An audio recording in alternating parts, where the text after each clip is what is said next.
안녕하세요. 구독자 여러분, 안녕하세요. 성형외과 시간으로 벌써 제가 6번째 시간을 가지게 됐네요. 지난번에는 정현욱 원장님하고 함께 했는데, 요번에는 이제 제가 혼자 지금까지 쭉 해오던 이런 성형외과에 대해서 궁금사항에 대해서 한번 알아보겠습니다. 늘 좋아요, 구독 꼭 부탁드려요. 네, 여러분 감사합니다. 이제 오늘 성형외과 새로운 또 여러 가지 궁금 사항에 대해서 한번 알아보도록 하겠습니다. 먼저 들어가기 전에 구독자 분께서 질문 주신 사항이 하나 있네요. 쌍꺼풀 수술을 안과에서도 하고 성형외과에서도 한다는데 그 차이점이 뭔가요? 이렇게 물어보셨어요. 다 같이 보는데 성형외과 선생님은 이제 외모를 조금 더, 그리고 성형외과 선생님은 기능적으로 어떻게 조금 더 살려볼까 하는 그런 차이가 있습니다. 쌍꺼풀 수술은 거의 비슷하다고 생각하시면 되겠습니다. 네, 답변이 되었죠? 늘 언제든지 궁금사항 있으시면은 이렇게 올려주시면은 저희들이 성의껏 대답해 드리도록 하겠습니다. 그리고 이제 다음, 이제 오늘부터 하나 또 새로 알아가야 될 병. 눈꺼풀 처짐. 눈꺼풀 처짐은 안검하수라고도 잘 알려져 있는데요.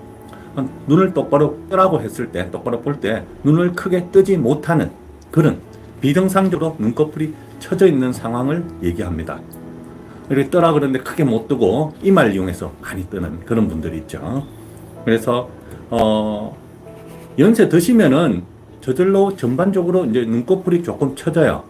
그래서 사진을 이 양쪽으로 비교하면은 이쪽 사진은 전체적으로 처져 있지만 눈꺼풀 자체가 처진 건 아니고 피부 자체가 전반적으로 처져 있습니다. 이렇게 하얀 점이 보이나요? 하얀 점?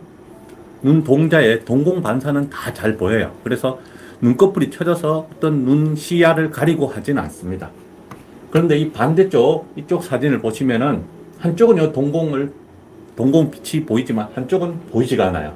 그래서 눈꺼풀을 뜨려고 해도 크게 뜨이지 않고 시야가 가리고 이렇게 비정상적으로 처져 있어서 이런 경우를 우리가 눈꺼풀 처짐, 안검하수가 되고요. 이쪽은 연세 드신 분들 많이 오시는데 눈꺼풀에 피부가 처져 있다는 얘기죠. 피부 이완증 이렇게 부릅니다. 이런 경우도 피부를 조금 잘라주고 하면은 훨씬 더 보기가 좋겠죠. 그런데 눈꺼풀 처짐은 단순하게 피부를 잘라준다고 해서 눈이 많이 커지지는 않습니다. 그래서 조금 이따가 제가 다시 설명드릴 건데 수술이 조금 차이가 나요. 이런 눈꺼풀 처짐은 어떤 원인에 의해서 생기느냐, 요거 몇 가지 있는데 알아보기 전에 눈의 구조를, 눈꺼풀의 구조를 잠깐 볼게요. 이렇게 우리 밖에서부터, 눈 제일 바깥부터 이제 피부를 절개해서 들어가요. 피부를 쭉 째고 들어가면은 요 바로 밑에, 피부 밑에 눈꺼풀을 꽉 감게 하는 눈둘레근이라고 있습니다. 근육을 또 지나면 얇은 경막 같은 게 하나 나오는데 이 경막을 또 뚫고 들어가면은 눈 주변에 지방이 나오고요. 지방을 또 뚫고 들어가면은 이제 눈꺼풀 올림근이라고 생긴 조직이 나옵니다. 요걸 다시 정면에서 봤다고 치면은 앞에 이제 지방을 이렇게 걷어 올리면은 이렇게 눈꺼풀 올림근이 보이고요. 요 뒤쪽이 눈꺼풀 올림근이 되고, 올림근 앞쪽으로는 근막, 그러니까 내림줄이라고 해서 쭉 근육 자체는 아니고요. 쭉 늘어져 있는 근막이 쭉 내려옵니다. 거기서 이제 눈꺼풀 판으로 붙어 있는데 이 눈꺼풀 뜨는 근육 올림근 자체 요 앞쪽이 이상이 있어서 늘어져서 힘이 없어서 못 뜨는 경우가 있고요. 그리고 이 근육 자체가 힘이 없어서 못 뜨는 경우, 그렇게 두 가지가 또 있습니다. 늘 힘줄성, 그리고 근성, 그러니까 근육 자체가 힘이 없다. 그리고 우리가 이 근육이 힘을 쓰려고 하면은 신경이 자극이 되어서 눈 뜨라 신경이 자극이 딱 되면은 근육이 수축을 하면서 눈을 뜨게 돼요. 그런데 이 신경이 마비가 와서 신경이 근육을 자극을 못 주면은 눈을 못 뜨게 되겠죠. 그래서 그런 경우를 신경에 문제가 있어서 눈을 못 뜨는 경우. 그리고 기계성은 눈꺼풀에 크다란 뭐 혹이 있다든지 이래서 무거워서 눈을 뜨려고 해도 무게 때문에 못 뜨는 경우, 그런 경우가 있고요. 그리고 외상성은 외상에 의해서 다쳐서 이런 근육이나 뭐 여러 가지가 다 찢어지고 다쳐서 눈을 못 뜨는 경우가 있습니다. 그래서 일반적으로 이제 나이가 드신 분들은 늘 힘줄성이 제일 많고요. 제일 많고, 그리고 선천적으로 오는 경우는 근성이 많고, 그리고 이제 신경성이나 이런 것도 좀 있을 수 있습니다. 그래서 이런 원인에 의해서 눈꺼풀 자체를 못 뜨는 경우를, 들지를 못하는 경우를 우리가 눈꺼풀 처짐이라고 합니다. 눈꺼풀 피부 이완증하고는 조금 다르죠. 피부 이완증은 눈은 충분히 다 떠요. 뜨는데 이제 피부가 늘어져서 가리는 경우를 얘기합니다. 그래서 그 두 가지 수술이 조금 차이가 나요. 단순하게 우리가 이제 눈꺼풀 피부 이완증은 피부 좀 잘라내고 쌍꺼풀 살짝 예쁘게 잡아주면은 눈이 충분히 커지고 훨씬 더 돋보입니다. 그러나 이런 안검하수 눈꺼풀 처짐 자체는 눈 뜨는 근육이나 신경이 마비가 와서 못 뜨는 경우라서 피부를 아무리 잘라낸다고 해서 눈이 커지지는 않습니다.